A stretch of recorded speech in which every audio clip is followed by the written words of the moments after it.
Écoutez, dans un film avec un univers d'artistes et de musiciens, ça aurait peut-être été bien de faire appel à de vrais artistes et de vrais musiciens. I was talking about, bitch. Toi, tu fais attention. Mais t'es complètement demeuré. Oui, I know. I'm a DJ.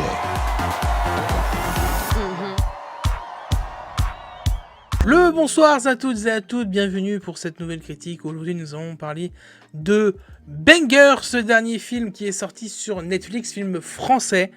Et c'était pas du tout un banger. Mais alors là, pas du tout. Genre vraiment pas du tout en fait. Banger, c'est sorti du coup le 2 avril sur Netflix, c'est avec Vincent Cassel, avec Yvick Le Textier, Mister V, voilà, vous connaissez peut-être un peu mieux comme ça, et Laura Felpin. C'est réalisé par, alors je sais pas comment on le prononce, je vais dire Sommet du coup, je sais pas comment ça se dit. De son vrai nom, Bertrand Largos des Langerons. Pareil, je trouve que je l'ai mal prononcé, j'en suis désolé. Ça dure 1h30 et niveau budget, on n'a rien. J'ai fait quelques petites recherches, j'ai pas trouvé de budget pour ce film, c'est un peu ballot. De toute façon, vu les notes que j'ai vues du film, vu les retours critiques et surtout vu que personne n'en parle, c'est que le film a vraiment beaucoup floppé. Je pense qu'on s'en fout de savoir le budget. Et au final, c'est Netflix, donc on s'attendait à quoi? Ça raconte l'histoire du coup d'un ancien DJ star de la French Touch sur le déclin, Scorpex, Vincent Cassel, qui est contacté par un agent des services secrets pour faire tomber Vestax, Yvick du coup, un jeune rival en pleine ascension qui fréquente des trafiquants de drogue. Il espère ainsi parvenir à relancer sa carrière. Bon, je pense que comme vous venez de le voir, rien que le pitch du film, on n'a pas grand chose à se mettre sous la dent. Alors grosso merdo, c'est un film qui est vide, qui est plat, qui avait un potentiel, je pense, qui aurait pu être vraiment bien, parce que je pense qu'en termes de direction artistique, vu que c'est un film où il y a beaucoup de musique, vu que c'est un film qui se passe dans la mode aussi, vu que c'est un film, on aurait pu aussi avoir de belles couleurs dans ce monde de boîtes de nuit, de choses comme ça, il y aurait pu avoir une belle photo, et quand on voit le casting aussi, Vincent Cassel quand même, bon Mister V voilà, qui est un peu partout maintenant, Laura Felpin, on la voit aussi énormément. Voilà, il y avait franchement un gros potentiel, je pense que c'est le mot. Et malheureusement, on n'a rien fait. On n'a rien voulu faire d'original sur ce film. On s'est juste contenté de faire le strict minimum et d'avancer tout droit. Et c'est dommage, hein. Et c'est parce qu'il y avait du potentiel, comme je dis, rien que l'affiche. C'est une affiche un minimum originale, j'ai envie de dire. Il n'y a pas que ça. Ils ont tenté un ou deux trucs, mais ça passe pas. Et ouais, c'est dommage, parce qu'il y avait un vrai petit potentiel. En plus, c'est français. Voilà, on aurait pu faire quelque chose de bien, mais les films français sur Netflix, c'est vraiment compliqué. Et quand je vois ce film français, du coup, qui sort sur Netflix, je me demande comment les gens ont pu autant râler et autant pu descendre le film Le Loup-Garou, alors qu'il y a cette putain de dope qui vient de sortir. Ah, les frères, faut essayer de tout voir, hein. Ah, parce que d'entendre 2-3 cons qui gueulent sur Loup-Garou et après aller faire pareil sur les réseaux sans l'avoir vu. Et à côté, on a Banger qui sort, mais vu que le film a pas été beaucoup vu, du coup, il y a moins de cons qui crachent dessus, donc il y a moins de cons qui suivent le mouvement, donc du coup, moins de cons qui critiquent ce film, alors que ce film est clairement plus nul que Loup-Garou. Mais J'ai dans le creux de la vague, là. De chez creux de la vague. Hein. Ah, il est parfait, hein. Mais c'est ce que je te dis.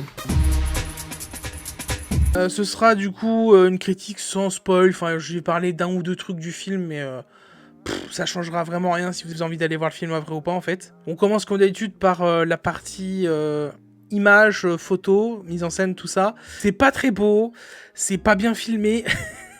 Alors ce qui est dommage en fait, c'est que vu qu'on a ce personnage de Vincent Cassel, qui est un ancien DJ, qui est plus dans son temps, qui a le personnage de Mister V du coup qui est là, qui lui est nouveau, donc lui il marche bien, et donc du coup il est trempé dans des sales affaires, donc il y a Laura Felpin qui est la flic, qui vient du coup lui dire que pour régler des problèmes de dette qu'a Vincent Cassel, il va du coup devoir s'intégrer dans le groupe de Mister V pour filer des infos aux flics.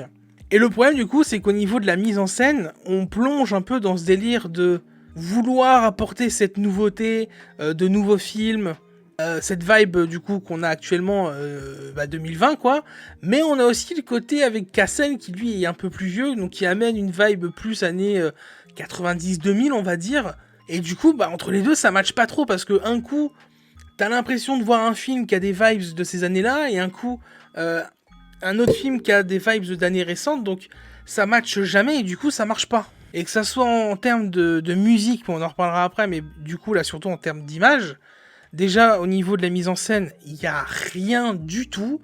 J'avais vu que le film du coup marchait pas beaucoup et que les critiques étaient pas très bonnes de ce que j'ai vu de loin, mais je m'attendais à ce qu'il y ait un minimum de bonne musique on en reparle après, mais aussi un minimum de mise en scène. Je me suis dit quand même, parce que c'est le milieu de la nuit, donc je m'attendais au moins à une très belle photo en fait, pas forcément à des beaux effets de caméra ou à une très très belle mise en scène au final, mais plus à une belle photo. Et même pas, c'est le milieu de la nuit, c'est le milieu des boîtes de nuit, c'est le milieu des discothèques, c'est le milieu des DJ et tout. Je m'attendais vraiment à ce qu'il y ait plein de trucs colorés, plein de néons, une belle originalité de photos et tout, et on n'a rien. La photo est vraiment pas ouf. Pour une fois, je l'ai même pas regardé sur mon vidéo pro, je l'ai regardé sur ma télé, donc là j'avais les vraies couleurs. J'avais aucune excuse pour les couleurs, et ouais non, il y a aucune originalité, c'est pas beau, il y a rien du tout. Et je suis très très déçu par ça, vraiment vraiment. Je m'attendais vraiment à ce qu'il y ait un peu de ça, et on n'en a même pas. Connais? Rose Espino, service de renseignement rattaché au trafic de stupes. Bouge pas. C'est qui pour toi, Vestax? Arrêtez, je vais rougir, j'aime pas qu'on crie mon nom comme ça. On passe du coup directement à la musique. C'est extrêmement chaud quand même d'un film qui parle de DJ et que je trouve que les musiques sont éclatées au sol. Alors, je suis pas musicien, je suis pas un grand fanat d'électro, dubstep, tout ça, même si j'ai eu ma période et qu'aujourd'hui j'aime encore ça, mais c'est pas ce que j'écoute le plus souvent et le plus principalement. Donc peut-être que je suis pas le meilleur pour critiquer là-dessus. Mais de ce que j'ai vu, c'est hyper plein. Il n'y a aucune personnalité dans les sons qu'ils mettent dans le film. Et évidemment, en plus, on est censé avoir vraiment plein de trucs différents, parce qu'il y a ce choc de génération que j'ai dit, entre Cassel et Yvick. Et on a aussi plein d'autres trucs, parce il est intégré, lui, à un groupe de gangsters de l'Est. Donc du coup, il y a même un moment où on nous ramène une chanteuse qui est censée chanter en mode un peu de l'Est et tout. Et voilà, même dans ce genre de truc, on n'a même pas cette vibe de l'Est et tout. Enfin, les sons et les mix qui sont proposés dans ce film, je les trouve vraiment pas bons du tout. Et ouais, ça, j'ai été extrêmement déçu parce que c'est chaud quand même, quoi. De faire un film qui parle principalement de la musique et que la musique est pas travaillée, le mot, je dirais que c'est ça. Elle est pas travaillée. Elle est présente, ça s'écoute, mais c'est pas travaillé, c'est pas original. À aucun moment, moi, ça m'a donné envie de bouger, quoi. Genre, à aucun moment, je me suis dit, putain, ce son, ouais, j'ai envie de le réécouter. C'était l'occasion de faire un film comme ça. T'aurais pu avoir un ou deux sons qui auraient même pu marcher à l'extérieur du film. Non, même pas, ils ont même pas bossé là-dessus, en fait. Donc c'est juste du potentiel gâché pour moi. Le scénario, d'une platitude sans nom. Voilà. Le scénar, il y a un réel problème dans le film. Quand je l'ai vu, déjà, j'étais un peu fatigué. Mais ce que je vous dis, je vous jure, c'est la vérité. Je me suis jamais endormi devant un film de toute ma vie, sauf une fois. C'était devant Les Animaux Fantastiques. J'étais là aussi fatigué, et je me suis endormi. Du coup, j'ai jamais regardé la suite. C'est un autre débat, ça. Il y a un moment, je sentais que je commençais à piquer du nez au bout de 30 minutes, parce que ça m'intéressait pas. Et c'est fou. J'ai vu 20 000 trucs qui pouvaient ne pas m'intéresser, des styles de films qui pouvaient ne pas m'intéresser, j'ai toujours tout regardé jusqu'au bout. Là, au bout de 30 minutes, je commence à piquer du nez, donc du coup, je vois que j'ai loupé 5-10 minutes. Je fais, c'est mort, je remets en arrière pour pas rater ce que j'ai pas vu, donc je me remets dedans. Donc déjà, ça, c'est extrêmement rare, donc ça vous dit à quel point le film te tient en haleine ou pas. Ça que c'est une petite merde. Je peux pas vous dire mieux. Tu vas devenir son meilleur ami. Ok. Il est mouillé dans une grosse affaire de stupes. Lui, c'est le barjot de la bande. Il se fait appeler Molotov. Un DJ qui sauve la France, c'est pas mal quand même. Et au-delà de ça, le petit pitch que je vous ai fait en début de film, c'est le scénar du film. C'est tout. Tous les petits trucs qu'on inclut en plus par rapport au film, c'est des scènes qui sont censées être drôles. Alors pareil, j'ai jamais rigolé. J'ai eu un ou deux petits sourires à un moment, mais bon, c'est parce que... Mr. V, c'est toute ma jeunesse, on a quasiment le même âge. Voilà, quand j'ai eu mon permis, je faisais que chanter et mettre la musique j'ai mon permis. Voilà, Mr. V, évidemment, j'y suis très sensible à certains trucs, donc vu qu'il ressort quelques-uns de ses classiques à un moment donné.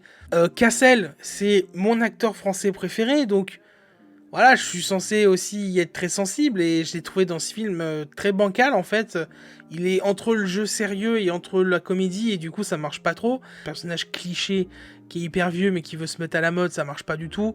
Pareil avec sa fille, parce qu'il y a une histoire aussi avec sa fille qui est juste là pour mettre un peu de trou dans le film et pour avoir un peu plus de compassion pour le personnage de Cassel et de sa fille. Mais sinon, dans l'intérêt du film, ça sert pas à grand chose. Puis Laura Felpin, je comprends pas, elle, c'est encore pire, parce que Laura Felpin, elle est soit très bonne dans la comédie, soit elle peut aussi avoir des rôles très sérieux, et elle est très forte aussi, même si on la connaît plus pour de la comédie. Et là, pareil, elle est en entre-deux. Elle est en entre-deux, parfois elle va être très sérieuse, et le coup d'après dans de la comédie, donc Ah, dans ce film, en fait, tu sais jamais sur quel pied danser, en fait. C'est trop compliqué, t'es perdu, t'es perdu. Il y a des moments où je savais même pas comment le scénario du film avançait, en fait, parce que le mec a une mission, c'est de s'infiltrer au final, entre guillemets, et d'avoir des infos. Et des fois, il est là-dedans, des fois, il est pas là-dedans. Des fois, les flics reviennent vers lui, on sait pas trop pourquoi. Il a une mission, mais il va pas jusqu'au bout. Et tu dis pourquoi les flics ne gueulent pas pour ça. Et des fois, c'est l'inverse. T'es perdu. Voilà, je pense que je sais rien que j'en dise plus, vous m'avez compris. C'est plat, c'est cliché, c'est brouillon. Voilà, c'est les mots qui suffisent. Oui, et puis les messages qu'ils veulent véhiculer, qu'ils veulent passer aussi, parce que ça veut parler de personnes anxieuses, d'anxiété. Ça veut parler aussi de quelques messages wokistes, de quelques messages progressistes, d'écologie. Enfin, ça ne fait qu'aborder les mots sans jamais les traiter. Alors ça, c'est un truc qu'on pourrait dire souvent dans des critiques, c'est un truc que je peux dire souvent aussi, mais là, c'est réel. On dit ces mots, et c'est tout. Ça ne sert jamais à rien et c'est jamais traité ou développé plus que ça. Voilà, bye le scénario. Let's roll this shit. Ça va? Ça va claquer. Extra. Mon blaze. Jean-Marc, Jérôme nous a... Non, personne sait que je m'appelle comme ça. Mais y a personne. Ouais, mais quand même. Ensuite, le casting. Bah le casting, même si j'ai déjà un peu commencé à en parler dans le scénar au final, donc pour faire vite, Cassel décevant. Après, c'est pas dans ce genre de film évidemment qu'on veut le voir performer, parce qu'on voit qu'il est juste là pour le chèque Netflix, et c'est tout à son honneur évidemment. S'il veut des sous, bah il fait ce genre de film et il a raison. Mais évidemment, si on doit critiquer sa performance de jeu dans ce film-là, bah c'est Cassel qui fait du Cassel, et on voit que son personnage, il est pas du tout bossé, qu'il est pas du tout travaillé. Et que, voilà, je sais même pas si lui s'est vraiment investi dans son rôle ou pas. J'ai vu 0 interview, j'ai vu rien du tout. C'est vraiment, bah voilà, c'est un gars que j'adore plus que ça. Hein. C'est vraiment mon acteur français préféré. Donc voilà, moi, ça me fait toujours plaisir de le voir à l'écran, évidemment. Une des premières choses que je me suis dit, c'est que même si j'aime ou j'aime pas, ça me fera toujours plaisir de le voir, et c'est le cas. Et c'est sûr que, bah oui, j'ai très vite envie d'oublier ce film dans lequel il a tourné, quoi. Mr. V, voilà, je l'ai dit, moi j'y suis hyper sensible depuis une quinzaine d'années presque maintenant, du coup. Et pareil, voilà, je suis content de le voir. On le voit dans pas mal de comédies françaises. Mais voilà, là, pareil, il nous lâche un ou deux de ses classiques hyper bien connus. Ou il en réinvente un ou deux, mais en faisant du Mr. V, quoi. Mais voilà, sinon, il a aucun potentiel d'acting, de développement ou quoi. Il est juste là pour faire 2-3 de ces trucs-là et basta. Laura Felpin, voilà, je l'ai dit aussi. Moi, je comprends pas de vouloir la mettre un peu dans ce style de rôle. Cette flic, du coup, ça, c'est un rôle, je trouve, qui lui va, mais pas du tout. Ou alors, si vraiment elle avait été cette flic complètement nulle, complètement éclatée, à l'ouest total, vraiment dans de la comédie à la con du style Palmacho, j'aurais dit là oui, elle aurait été très douée pour ce genre de truc. Ou l'inverse, pour être très bon dans ce genre de rôle-là, mais si elle est très sérieuse, qu'elle est là pour faire un vrai jeu d'acting. Mais vu que là, je vous l'ai dit, dans ce film, on est tout le temps dans l'entre-deux, et c'est un peu le cas pour tous les autres acteurs, au final, qu'on a, et tous les autres personnages, mais je vais même pas en parler parce qu'ils sont plus qu'oubliables, je les ai déjà oubliés alors que j'ai vu le film hier. Et puis voilà, pas besoin de parler de sa fille, ça sert à rien. T'aimes bien, toi.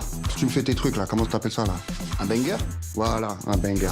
Bang, bang! Wow, comme ça, sans sommation. Bah, tiens dessus. Pour conclure, la direction artistique, parce que j'en attendais un peu quand même de ce film, et c'est les 2-3 seuls points positifs qu'on peut dire là-dessus, parce que on sent qu'il y a eu une volonté de faire une direction artistique un peu différente, un peu changeante, un peu plus moderne, un peu plus sympathique, j'ai envie de dire. On peut le voir déjà avec l'affiche, comme je vous l'ai dit. Le générique de fin aussi, je l'ai trouvé très original, très sympathique, très cool. Et voilà, le fait de vouloir lier la mode aussi un peu à cet univers grande star de la musique, mais aussi avec ce côté un peu gangsta mafieux de Pays de l'Est. Il y a quand même quelques costumes, maquillages et décors assez sympathique, même si je sens qu'au final il n'y a pas un très gros budget, parce que la scène du climax final c'est assez petit quand même, c'est pas ouf, et le climax c'est nul à chier. Ça, attendez, je vais en parler juste après, mais on finit sur la DA. Mais voilà, la DA, il y avait un petit potentiel qui a commencé à être traité, mais on va jamais plus loin, et c'est vraiment dommage, parce que les décors dans la plupart du temps où c'est tourné, c'est ok, mais il fallait plus. Peut-être que c'est une question de budget, vu qu'on n'a pas le budget, du coup j'en sais rien. Les costumes, il y a un petit truc, mais ça aurait pu être aussi beaucoup mieux, vu qu'on est vraiment dans ce côté monde de la mode, comme je vous l'ai dit. Puis voilà, si on doit parler aussi de la direction artistique globale en principal, même musicalement, quoi. On a déjà parlé un peu de la musique, mais ça me fait chier, quoi. C'est vraiment naze. Donc voilà pour la DA. Il y a juste un truc qui m'a surpris dans le film, parce que c'est vrai qu'il peut être prévisible de fou, où le but du film quand même c'est de s'infiltrer pour retrouver le vrai chef du coup du gang des Pays de l'Est là. En fait, il est sous notre nez depuis le début, mais à aucun moment on peut deviner que c'est lui. Et à la fin du film, quand on nous révèle qui c'est, la façon dont il se fait choper est nulle à chier. La fille de Cassel lui en veut de ouf pour tout ce qu'il a fait pendant le film. Pour ceux qui ont vu, vous comprenez. Et pour les autres, je vais pas en dire plus pour pas spoil. Et voilà, le climax final d'attraper ce grand brigand, ce grand mafieux. Tout le monde parle ou faut faire des trucs de fou pour l'avoir. Bah au final, la fin, c'est juste Cassel qui fait un croche-patte et le mec tombe par terre. Il se fait arrêter par les keufs comme ça.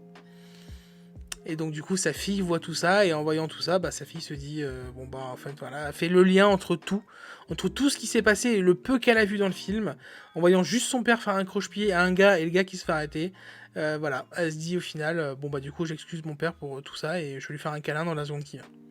C'est tellement mal foutu, c'est PTDR. Et pour un film qui a la prétention, bon même si c'est pas que pour ça, de s'appeler Banger, il n'y a rien du tout de banger dans ce film. Une balance dans l'équipe. C'est hors de question que je risque ma vie pour vous. Tu fais que de me mentir depuis le début. T'as tout foutu en l'air. Je suis un peu tendu. Donc voilà, ça sert à rien d'en dire plus. J'en ai déjà beaucoup dit, je trouve. C'était vraiment pas bien. C'était vraiment pas bien. C'est pas non plus voilà une calamité. Il y a pire. J'ai vu pire. Cette année, je sais pas si j'ai vu pire cette année. L'année dernière, oui. Ça j'ai vu pire. Hein. Il y avait Venom, tout ça. Là, je crois que depuis janvier, de souvenir, je crois que c'est le pire film. Je vais vérifier sur mon compte Letterboxd, parce que je vous invite évidemment à aller me suivre sur mon compte Letterboxd, où pour chaque film que je regarde, du coup, je mets un petit avis, que ça soit un film que j'ai déjà vu ou que j'ai pas vu. Je les repartage tous sur ma story Instagram. Donc hyper important, du coup, évidemment, de me suivre sur Insta. Alors déjà, cette année, depuis janvier, j'ai vu 32 films déjà depuis le début de l'année. Et non, c'est pas le moins bien noté, parce que je lui ai mis 1,5. J'avais oublié qu'il y avait Le Jardinier. Voilà, encore un film de plateforme français. Bon, lui, j'avais mis 0,5. C'est la note la plus basse qu'on puisse mettre. Donc voilà, donc c'est pas le pire, mais c'est un des pires. Parce qu'il y a juste un autre film que j'ai mis à 1,5 aussi cette année. Et c'est encore un film français, malheureusement. Et un film dont j'ai fait la critique aussi sur cette chaîne. Jamais sans mon psy. Bref, on va s'arrêter là. J'espère que cette critique, en tout cas, vous aura quand même plu. Je vous invite, comme j'ai dit, à me suivre sur tous les réseaux sociaux qui sont juste au-dessus. Il n'y a pas Letterboxd, mais bon, vu que je repartage tout sur mon Insta, il n'y a pas besoin. Mais voilà, je suis très très actif sur les réseaux, que ça soit sur Twitch ou sur Instagram. Suivez-moi plus sur Instagram si c'est pour du cinéma. Et voilà, après sinon je suis plusieurs fois en stream par semaine sur Twitch. Et si vous voulez voir un peu de tout, voilà, il y a le Discord où là on fait un peu de tout. Je vous invite surtout à commenter la vidéo, à me donner votre avis sur le film ou à me dire si vous êtes d'accord ou pas avec tout ce que je viens de dire. Si je vous ai donné aussi envie d'aller voir ce film qui est dispo sur Netflix du coup, ou pas. De liker la vidéo, de la partager, mais surtout de vous abonner, c'est hyper important. Et moi je vous dis du coup à la semaine prochaine pour une de ces 2 prochaines critiques. Ciao, ciao!